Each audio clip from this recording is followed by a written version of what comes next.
Oh, thank you, Jesus. और खुदावंद से कहो अपने हाथों को उठा के, परमेश्वर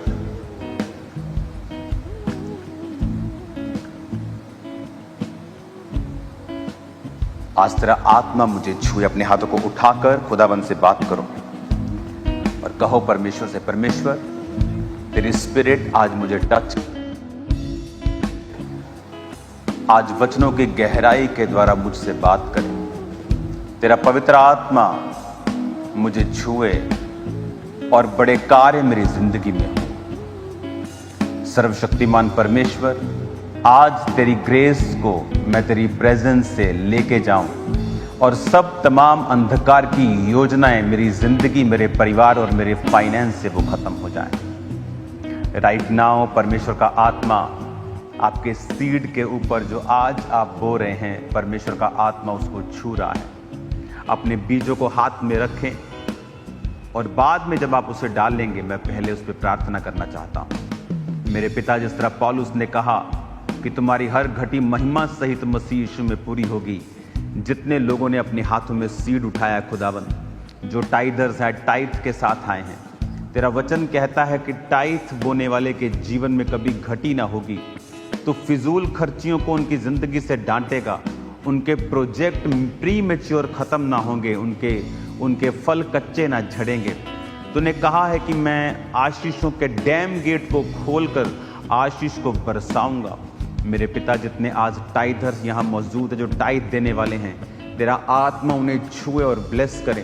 तेरा आत्मा उस टाइथ के द्वारा उनकी जिंदगी में बड़े अजीब और चंभे कार्य करे। और मेरे पिता, जो ऑफरिंग्स के साथ आए हैं, भेंटों के साथ आए हैं, मन्नतों के बीज के साथ आए हैं, चर्च, परमेश्वर के वचन में ताकत है, उसके वचन में पावर है।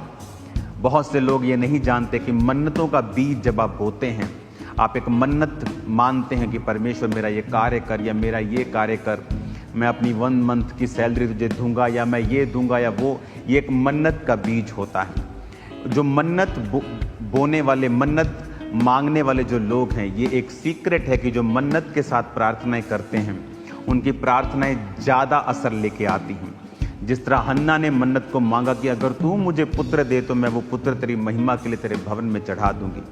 आज मैं स्पेशल प्रार्थना करना चाहता हूँ मेरे पिता, जो मन्नत के बीज आज तेरे भवन में आए हैं, तेरा आत्मा उनको छुए और ब्लेस करे। और तू मन्नतों का आदर करने वाला परमेश्वर है, तू इनका आदर कर। जिस तरह याकूब ने मन्नत मांगी थी कि अगर मेरे परमेश्वर तू मुझे इस जगह पर वापस लेके आए तो मैं अपने जीवन का दशमांश तुम्हें दिया करूंगा।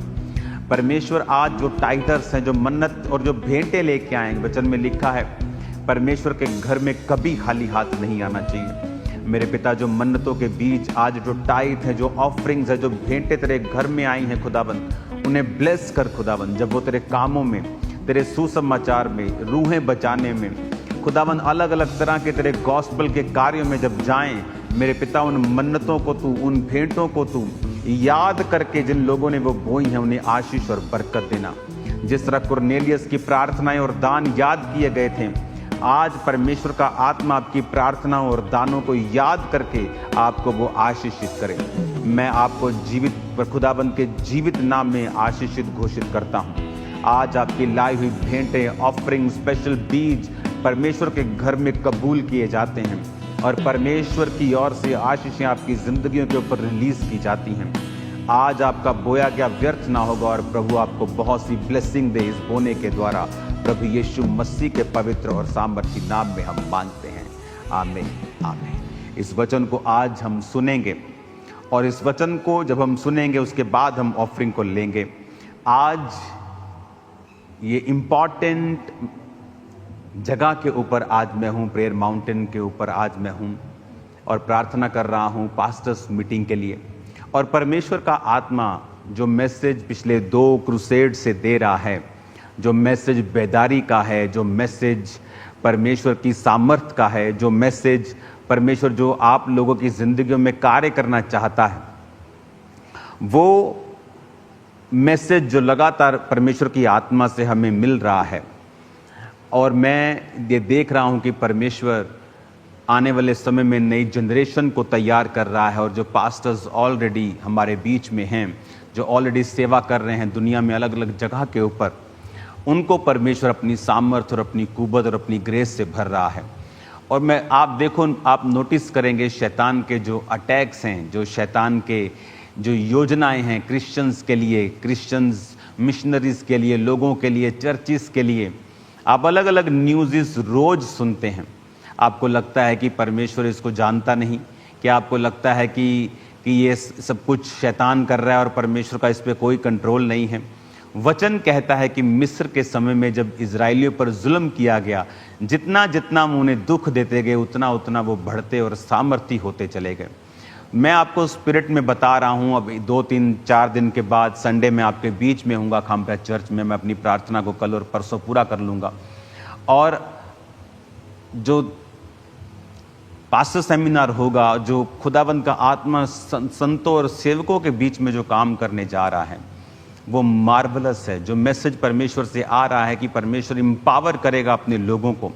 और याद रखना, जो परसिक्यूशंस, जो सताव आप लोग सह रहे हैं, जो अलग अलग स्टेट्स में लोग सह रहे हैं, आप एक बड़ी बेदारी और बड़े परमेश्वर के काम को देखने वाले हैं।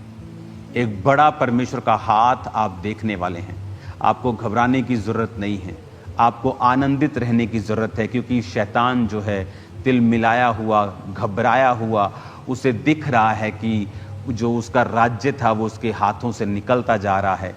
और परमेश्वर का राज्य, जो किसी धर्म को स्थापित करने नहीं, जो धर्म परिवर्तन करने नहीं, जो जीवन परिवर्तन करने आया, जो आत्मिक राज्य परमेश्वर स्थापित करने आया, शैतान को दिख रहा है कि वो राज्य स्थापित हो रहा है। आज जो लोग सेवा में हैं, जो लोग पास्टर्स हैं, जो लोग परमेश्वर का कार्य करते हैं, परमेश्वर का आत्मा आपसे बात कर रहा है। आज इस पवित्र हुजूरी में, इस अनॉइंटेड प्लेस से आज मैं आपको वेरी इंपॉर्टेंट मैसेज देकर और फिर मैं आपके लिए प्रार्थना करने वाला हूं। और आज आप नोटिस करेंगे कि परमेश्वर का रूह आपके हाथों के ऊपर, आपके सिरों के ऊपर खुद वो ऑयल डाल रहा है, और एंजल्स आप पर ऑयल डाल रहे हैं, और एंजल्स आपको टच कर रहे हैं, और खुदावंद की उपस्थिति में आप पूरी तरह से भर के आप आज यहाँ से वापस जाएंगे। आज जो बड़ी मीटिंग है उसके लिए मैं आपको कॉन्ग्रेचुलेशन बोलता हूँ, क्योंकि परमेश्वर ने ये ठान लिया है कि आज आपको वो आत्मा से भरपूर करके वापस भेजेगा। और जितने पास्टर्स आज चर्च में मौजूद हैं, सेवक मौजूद हैं, इवेंजलिस्ट मौजूद हैं, जो खुदावंद की सेवकाई प्रचार के रूप में करते हैं, आप पर मैं प्रार्थना करने वाला हूँ और जिंदगियाँ आपकी सेम नहीं रहने वाली हैं। हालेलुया। दानियेल 5 उसकी 1 आयत में लिखा है, बेलशस्सर नामक राजा ने अपने हजारों प्रधानों के लिए बड़ा भोज किया और उन हजारों लोगों के सामने दाख मधु पिया। और दाख मधु पीते पीते बेलशस्सर ने आज्ञा दी कि सोने चांदी के जो पात्र उसके पिता नबूकदनेस्सर ने यरूशलेम के मंदिर में से निकाले थे, उन्हें लाया जाए कि राजा प्रधानों, रानी और रखेलियों समेत उसमें से पिए। अब यहाँ पर जिस राजे ने दानियेल और उसके 3 साथियों को अगवा किया था और अपने पास ले गया था कि उन्हें तैयार करे, अब वो इस दुनिया में नहीं है, और आगे एक बेलशस्सर नाम का राजा है। और ये राजा परमेश्वर का भय नहीं मानता, और ये परमेश्वर के घर से मंगवा कर उन बर्तनों में जो परमेश्वर के पवित्र बर्तन थे और उनमें शराब पीता है। और वचन कहता है कि जब वो शराब पी रहा था और शराब पीकर अपने पीतल और अपने काठ के देवताओं की स्तुति कर रहा था, तो लिखा 5 आयत में, उसी घड़ी मनुष्य के हाथ की कई उंगलियां निकलकर दीवट के सामने राजमंदिर की दीवार के चूने पर कुछ लिखने लगी, और जो हाथ का भाग लिख रहा था वो राजा को दिखाई पड़ा। अब यहाँ पर एक हाथ प्रकट होता है, और हाथ प्रकट होकर वो लिखने लगता है, और अकेला हाथ है। और ये देखकर जो बाइबल कहती है, राजा के जो जोड़ थे वो ढीले पड़ गए, राजा कांपने लगा, और सब पंडितों को और सब शास्त्रियों को, सब लोगों को, विद्वानों को, तांत्रिकों को बुलाया गया कि ये जो लिखा है इस हाथ ने, इसे पढ़ के बताओ। और वचन कहता है, जब आप पूरा 5 अध्याय पढ़ेंगे तो उसमें लिखा है कि कोई भी, 8 आयत में लिखा, तब राजा के सब पंडित लोग भीतर आए और उस लिखे हुए को ना पढ़ सके, ना राजा को उसका अर्थ समझा सके। इस पर बेलशस्सर राजा घबरा गया और भयभीत हो गया, और उसके प्रधान भी बहुत व्याकुल हुए। राजा और प्रधानों के वचनों को सुनकर रानी भोज के भवन में आई और कहने लगी, राजा तो युग युग जीवित रहे, अपने मन में ना घबरा ना उदास हो। तेरा राज्य में दानियेल एक पुरुष है जिसका नाम तेरे पिता ने बेलतशस्सर रखा था। उसमें पवित्र ईश्वर की आत्मा रहती है। उसके राजा के दिनों में उसमें प्रकाश, प्रवीणता और ईश्वर के तुल्य बुद्धि पाई गई। हे राजा, तेरा पिता जो राजा था उसने उसको सब जोशियों, तंत्रियों, कसदियों, भावी बताने वालों का प्रधान ठहराया था, क्योंकि उसमें उत्तम आत्मा, ज्ञान, प्रवीणता और स्वप्नों का फल बताने, पहेलियां खोलने और संदेह दूर करने की शक्ति पाई गई। इसलिए अब दानियेल बुलाया जाए और वो इसका अर्थ बताएगा।